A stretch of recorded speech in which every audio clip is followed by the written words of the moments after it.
now getting the microphone. I've got the microphone on, which is the electronic mic that's connected to this particular camera.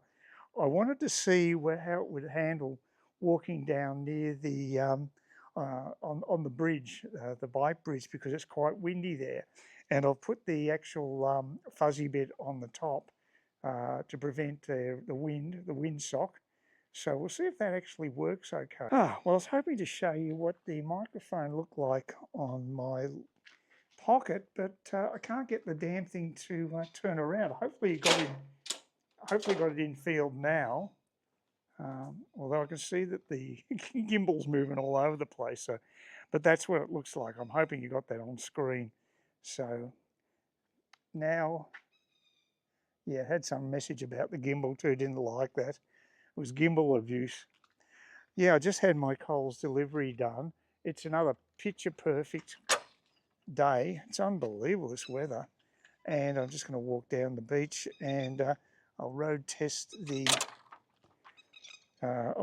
this particular microphone, and I'll also road test my new sandals I've got on. So we'll see how they go. Just an excuse to basically get out of the house, and I've actually my much vaunted computer game, Manor Lords, continually crashing at the moment. So I've got problems with the medieval world that I'm in with that particular game. Anyway, hopefully the sound is really good. I know it's connected. It's got a green bar above the actual screen, so I can tell that it actually should be okay.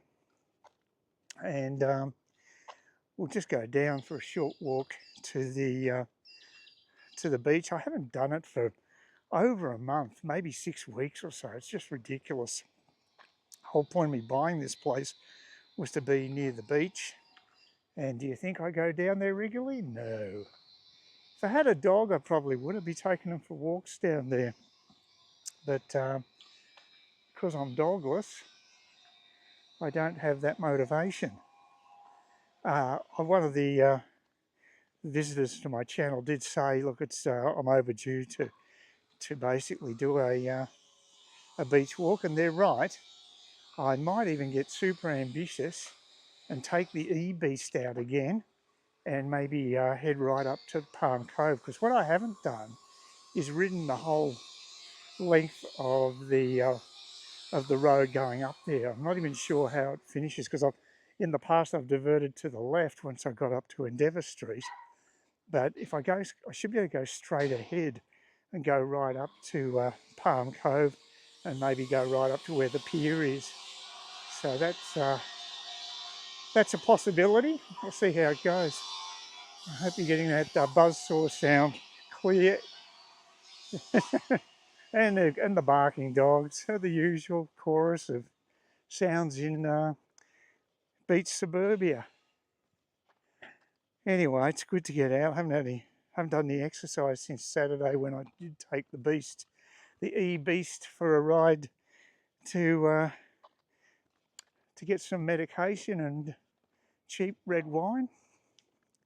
So overdue. It's been 3 days since I've done that. So good to get out and about. And I've also got to go back to the sports club, the Trinity Sports Club, and get myself one of their $13 pizzas. But I won't be doing it straight away because I had that capricosa generously supplied by Wazza and his wife. And again, I didn't take note of. I've got her name in writing now, so I should have. I should have reinforced. I have to reinforce names a few times before they get in my thick skull. So again, apologies for that. But I'm not singling you out. I'm just hopeless at names. So yeah, and just hardly any breeze. So maybe I won't get a chance to really check the windsock. We'll see. Now, it's only a wisp of a breeze here, but it can change quite dramatically once you get to the actual beach. So we'll see. Oh, there is a little bit of a breeze. Anyway, The sandals are holding up okay. They're slightly different design to the other ones. They're a little better because they've only got one flap on each foot. The other ones have got two flaps, so you've got to sort of thread them through. It's a bit of a pain. This actually seems to be a better design.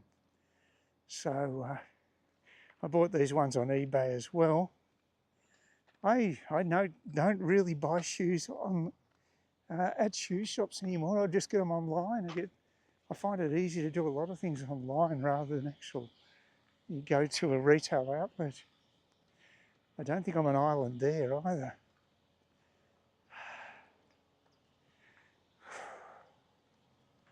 Yeah, actually I have got some mowing I've got to do as well, but it's not one of those things I look forward to. It's not hugely urgent, but when it was raining, you had to take every opportunity you could when it dried out. But right now, we've had probably a couple of weeks now of continual dry weather. So my major concern is to keep hydrating my tree ferns, because they like a good soaking. So every second day I'm giving them a water. And yeah, they're beautiful plants. I love them. It's quite rewarding seeing how they're growing quite vigorously. But when I go OS, I have a little test them, because I won't have anybody here to water them. At least it won't be a very long trip. So that's the good news. So far so good. I'm feeling okay. So at the moment, I'd say that it's still a goer. But there's a bit of time to go before I head offshore. And if I have breathing difficulties, I'll have to reconsider. But right now, no problem. As a matter of fact, I wouldn't have, if the medicos hadn't told me that there might be an issue, I wouldn't have even known about it. Not anecdotally, anyway. So, let's go down Millionaire Road here. Probably 10 million would be starting price probably along here with some of these places. They're pretty upmarket. There's a new one just built across the road there. You can see that they've didn't take very long to do the initial construction, but then the finishing off seemed to take a while. I guess that's pretty typical. But don't know if anybody's moved in now. Well, they've got the bins out the front, but doesn't look like someone's there yet. So prime real estate, you would think. Well, as I say, they're finally building, I think it's about 10 or 12 units up the road in Kewarra Street, in that big block. They finally commenced construction of that, so that's well overdue. Which way is this? School kids on bikes, they always ride on the footpath. At least I do ride my bike on the road, especially round here. I mean, you don't need to ride on the footpath. And God, it's so quiet. But, you know, people these days, we're a bit softer than we used to be, I think. Got a lot of people staying in the nest for a lot longer than they used to. I certainly was more than happy to leave the house when I was 19. I couldn't wait to leave. I was so happy to be independent, but I don't think that's how it is these days. Mind you, rents are pretty high, and so it's easy for me to say. Baby boomers had it pretty easy economically, and if you've got equity in homes, then you can sort of feel as though you're getting ahead. But I heard actually that house values, I read it online, have gone up about 5% in the last month. It's just bizarre. If that's true, it's just getting ridiculous. And there's no sign of interest rate drops on the horizon either. So the prices may stay high for a long time. It's going to take a substantial well, if it drops, of course, it's going to be even worse. But there is actual talk of them possibly increasing the interest rates. Another thing I read about, and quite interesting, was about apparently there are Democrats over in America who can see that as time goes by, Joe Biden is becoming more and more of a liability electorally, and they are looking at options. This does not surprise me. I mean, the Democrats are pretty ruthless when it comes to clinging to power, staying in power. They will do anything to hold on to it. So, I mean, like I said, they've got these trials, which I think are pretty bogus. The one in New York against Trump, they seem to be just throwing so much mud at him and using the judiciary as a way of preventing him from being a candidate. And it's just ridiculous. I mean, I'm not 100% happy with Trump either, by the way. I want to make it quite clear that I'm very pissed off with his attitude towards Ukraine. I think his foreign policy stances could do with a bit of tidying up. But domestically, I think he's probably very good for the American economy because he's anti-woke and he pushes merit against equity as a goal. And I think that's got to be a good thing. It should always be the best qualified person for a job, in my opinion. This crap that's come out of universities with this equity garbage, my opinion, universities are causing a lot of problems in the world right now, in the Western world. And I would instantly defund all social science and humanity courses personally. If someone wants to put their hard-earned in sending a kid through uni to do some sort of gender studies type course, will pay out of your own pocket. I don't see why sort of a hard-working stiff should subsidise people like that. And there's old Double Island over there. There's not that much foliage here. Actually, it's nice and quiet too. It's about 11:30, and it's very quiet, which is good. I don't want to be dodging a huge number of pedestrians while I'm going on my walk. I'm hoping that, let me just check. Yeah, it appears as if the mic is still connected. I've got a green bar right at the top of the screen, which indicates that it's working. So you should be getting pretty good sound. I don't think I'm going to get much chance to test the windsock though, because it's quite calm today.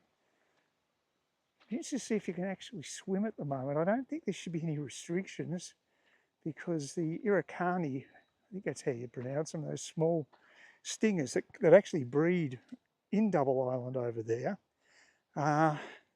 they're more active in summer, and we're right in smack dab in the middle of winter, so it should be a fairly good time of the year to swim. I'd be doing it if we had something like a cafe. Now this vacant block here. It's been vacant forever, and I think there's talk of someone actually building a cafe there. There actually was supposed to be a caravan with food and stuff. I got this one. What's this? Okay, the toasted goat.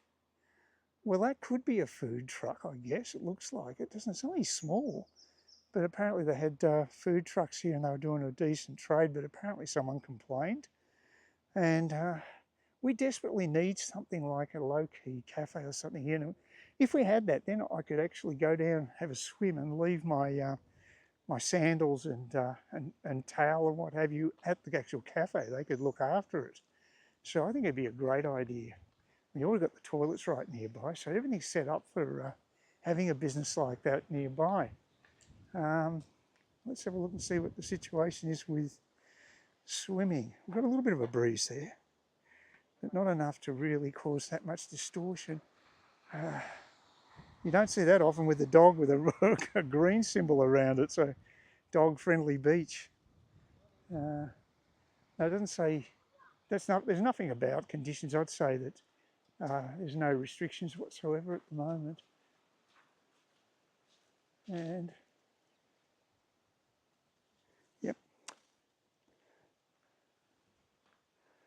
So we'll just head up to the bridge.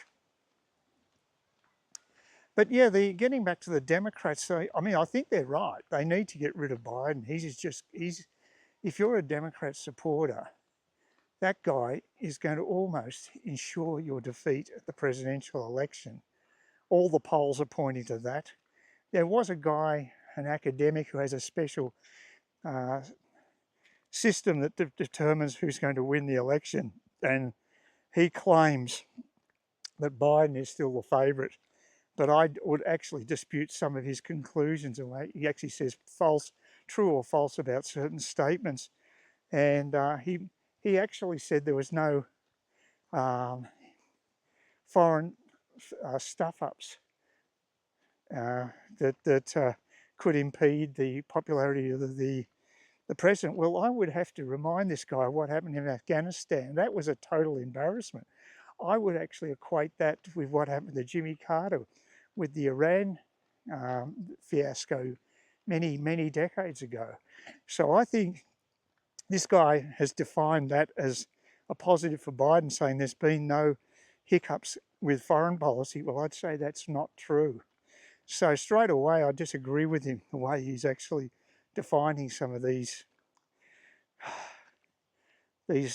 questions that need to be asked to determine who is actually more likely to win.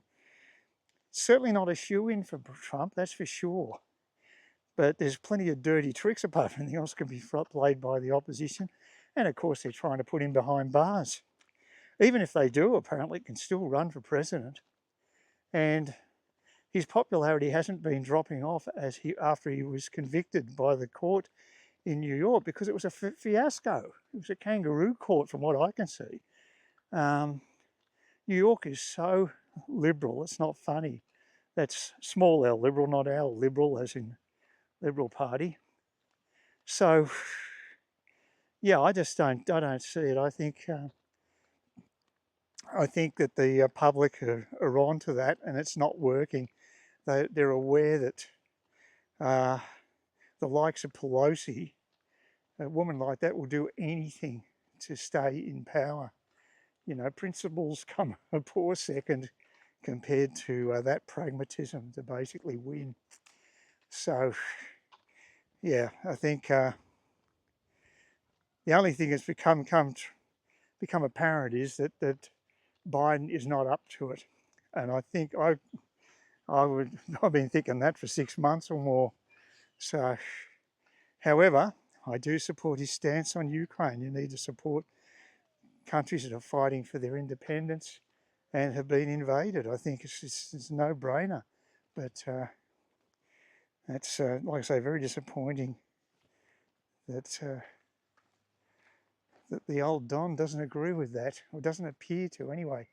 I don't know how many votes he's going to win from that either. I mean, he will win certain MAGA votes, because some people say we just shouldn't be involved in any. There's an isolationist streak in America. It's quite strong, and they just don't want any overseas intervention.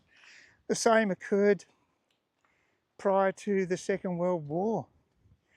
You know, Roosevelt had to basically tread a very, very fine line to get any support for the UK. And eventually, the Japanese did him a huge favour by basically attacking Pearl Harbor. And it was obviously all those people on the fence, they basically switched to supporting intervention by the Americans in both Europe and Japan. So, you know, America's just too powerful and influential to basically be out of this. I think they need to step up and support. And at least Europe has actually pulled its finger out, and God, it needed to. So, yeah, so it's pretty quiet here today. Beautiful day, look at that. Isn't that superb? Oh, wow, what a place. Good old Kewarra. It's so quiet here. Not being a weekday. Like I say, there's a bit of a breeze, but I don't think it'd cause any hassles with the audio, so unfortunately this is probably not the greatest test, but at least I know how the technology works now. It's pretty simple. You just basically, it has its own battery, the microphone, and I just need to basically switch it on. It gets recognised by the camera, and that's it basically. You can also record on the microphone separately, get another track that's recorded as a backup to you, the one you've got with the main cameras. That's quite handy, but I'm not that concerned with this. This is more a test run, and just to basically get off my arse and go down to the beach, which has achieved that goal. So there's another plane coming in. That's how I came in last time. When I flew back from Brisbane, the Jetstar flight took exactly the same trajectory and got a great view of all the way from Palm Cove right down to all the other beaches. It's quite amazing. But yeah, they're just far enough away not to be of a nuisance to anybody living here, but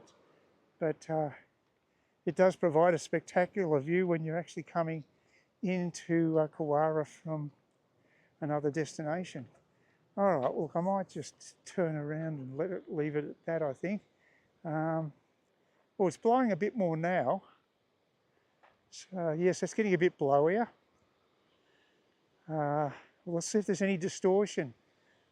So that'll at least test it. Yeah, it's just picked up now. So that's good. I want to see how it handles it. And if you hear no distortion, that means that's pretty damn good. You'd have to really be in some pretty heavy wind to have problems. Anyway, I just wanted to check all those things out. My sandals seem to be holding up okay, which is good. The first time I've worn them. Bought them months ago, just haven't got round. I actually bought them, I think I bought them prior to my Vietnam trip. I went on a bit of a spending spree prior to the trip, and this camera was one of the items I bought. It's the biggest ticket item. It cost me the same as my laptop, this camera, with all the additional stuff like the microphone. Oh, it's blowing up now. Yeah, we'll get a good test, I think. We'll know whether the windsock is actually effective. So, yeah, good old Kewarra. And, you know, there's always talk about, you know, the economy going into recession. Well, it is in recession. Now, that's another thing I want to mention too. You know, I was watching Martin North. He was having a chat to a guy in Tassie who has they'd get together once a month, I think, and they were just talking about the economy. And one thing Martin North said was that the Reserve Bank of Australia, the RBA, aren't concerned with the fact that we're in a per capita recession. They don't give a stuff about the fact that per capita Australians are getting poorer. I think about 2% poorer over the last year, because the economy has actually been shrinking in real terms per person. That doesn't worry them. Well, I think they basically should all get the sack if that's how they feel. They're economically illiterate, because if you can't keep a country's productivity going, well, the last thing you want to do in a case like that is actually have mass immigration. Obviously, that's not the panacea to our anemic growth. Well, it's not growth, it's negative growth in real terms, in per capita terms. And, you know, I mean, I just lose faith in a lot of institutions when they come up with crap like that. Again, going back to our university system, they probably learn a lot of crap there. I remember I did economics at university in the 70s, and it was garbage. A lot of it was absolutely. One of the worst one was a subject called development economics. I thought it might be interesting. It was just run by a Marxist, and he basically had no interest in the concept of economic growth. He didn't think it was important, and looking at other things, it was just garbage. Yet he was quite happy to take the largesse of a capitalist system we have here, a mixed economy, and all the wealth that that produces. He was quite happy to take his fee as an academic. But if the place had been run the way he wanted us to run, a developing economy, Australia would be a very, very poor place. And it's not that hard to destroy a healthy economy if you have incompetent people in control. And throughout history, it's the fact is that competition does lead to increased wealth overall. If you don't impede creative people, entrepreneurial people, and let them, reach their potential, then, the country would be very, very well off. And an example of that was actually back in Venice years ago, when because that was a huge trading port back, I don't know when it was, in the 16th century or something, 15th century maybe. It's a while back we're talking. But they had a golden era, and they became a trade hub, and they became incredibly wealthy, I guess, like Singapore is today. But what happened was, eventually they set up these guilds for people who were allowed to trade, and it became an exclusive club. And all of a sudden, all that incredible wealth that had been produced because it was an open market and open access to new entrants, it went downhill.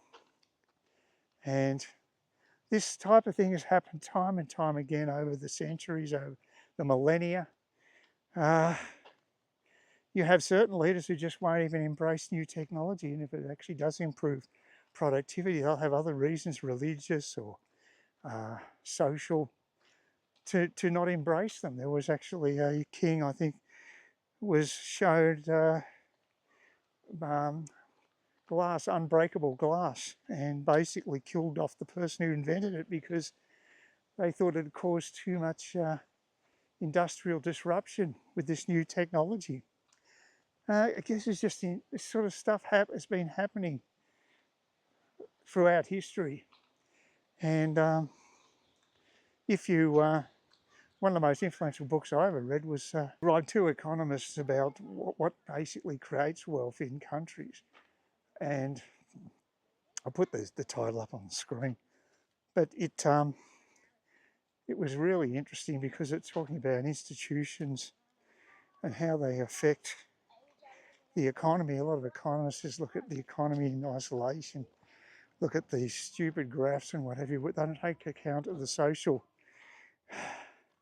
structure that these policies are made in. And that's crucial to know whether people have the protection and encouragement to be entrepreneurial, to take risks, to try new technologies. And in most of history, that has not been the case. Most of history, autocrats don't want that because it affects their power base. So, yeah, I think it's why nations fail. Might be that, I can't remember. So it was basically, basically saying why certain countries are doing well and others are not. And they had two types of institutions. One called an inclusive institution, which basically encourages people to be creative, entrepreneurial, creating wealth and what have you. And the other one is an extractive, which is someone like a despot, someone like that lovely Mr. Putin, who basically siphons off a lot of wealth, huge amount of corruption, of course, and away from potentially productive people who now have no real incentive to do the right thing and better themselves. Now, it's not rocket science, but it is interesting. You've got to make sure that you have integrity with institutions, and that's another reason why I'm a little concerned with America. If their judiciary can be so easily manipulated, like in the Donald Trump case in New York, how many other institutions are being bastardized as well? And that's exactly the sort of thing that happens in third world countries. The judiciary basically has no independence and can be turfed out. What judges they don't like will just be either thrown out or knocked off or whatever. And that's the old autocrat playbook. So, yes, it's quite a heavy subject to bring up on such a picture perfect day, sorry. Look, I might just leave it at that. I think I've said enough. Probably way too much. I hope you have a great day. It's a crisp early morning, just after 8 o'clock on a Thursday, and heading off to Cairns Hospital. Going to be there for a while. Got a couple of things to get done, so it could be, may not be getting out there till about mid-afternoon, so it's going to be a long day. I just realised that these new sandals I bought online, what they've got is ripples in the sole, not the bottom of the sole, but inside the actual shoe itself. So where your feet go, there are a succession of ripples. So it's a very weird sensation. I wonder if it was marketed like that. It's sort of a massage type design, because it can be potentially become quite irritating, I would have thought. So the jury's out on it. I did actually walk down to the beach and back a couple of days ago, and I didn't have any soreness from that, although it did feel a bit strange. Walking on the road right now, it feels okay, but it's just weird because you've got that sort of feedback from the ripples. So I've never had any sandals like that before, so that's a totally new experience. Just watching a bit of the UK election stuff. God, it's going to be amazing over there that the way things are projected, it looks like Labor's going to have a crushing victory over the Conservatives and Reform, and it looks like chance that they still think that the Conservatives will get more seats than Reform, probably about 10 times more. Reform might only get 5 seats. I think it's about a 500-seat parliament, and Conservatives might get 50, but that might be being optimistic. It seems to me as if, as time goes by, they're more and more on the nose. The Conservatives have basically really done the dirty on their constituencies, especially with major policies like immigration. But it sort of draws into question the how democratic is a first past the post system. I mean, you could get like 34% of the vote, and the other 2 candidates could make up the rest, and you'd win because you've just snuck in by about 0.5% above the total vote, the vote count of the others. So it's like 2/3 of people may not even like you. They may be on the opposite side of the political fence, but you'll get in because you've got the biggest voting bloc, and that doesn't seem democratic at all. And of course, there's also other systems. There's the proportional representation, which does give more representation to a party that has a certain proportion. Like I think Reform's now got about 18% national vote, but it depends which electorates they're in. If they're not concentrated in certain electorates, they won't get the seats. If it's spread wide, they're stuffed. But in a proportional representation system, they get closer to that actual percentage, which is better, but it's a messier system. It's much more cut and dry with first past the post, and that's the attraction of it. But I don't think it's that democratic, though, to be honest. Yeah, well, that was some bus ride. It took about 1 hour, 1.25 hours just to get back from Central to here. That's a long bus ride. The woman was obviously a trainee. She did the circuit. The telltale sign is when they do this ridiculous roundabout after the Smithfield shops stop. It's just literally straight after it. Most of the seasoned bus drivers will just pull out and go straight on the highway. But all the newbies, they all get to make this ridiculous detour around a roundabout that's a very small roundabout. it doesn't provide any more protection. I presume that's the reason they're instructed to do it, but I think it's total BS, and most drivers come to the same conclusion after they've done a bit of driving. But yeah, she was a bit hesitant, a bit slow, and the bus driver that came in today was pretty heavy on the brakes. So yeah, but at least the medical stuff was very efficient today, so that was the good news. And I'm back home a little after 3, so I wasn't sure whether I'd do this or not, but that's pretty reasonable actually. So I'll get to have my coffee. Forgot to have my eye drops, of course. I have to put a bloody an alert on the phone to remind me, because I just always forget those. Doing the eye drops, it's terrible. But yeah, back home, thank God. I'm happy to be here. It was a big day, and got through it okay.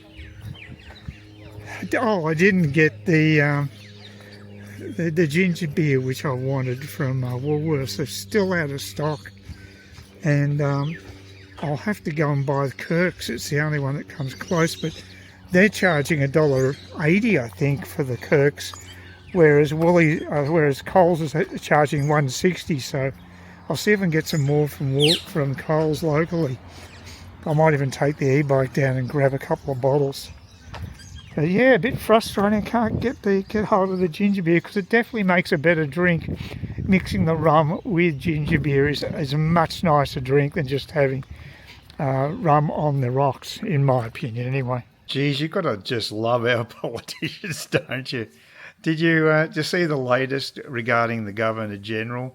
They've just, Albo, a good Labor man that he is, has granted the Governor General a $200,000 pay increase.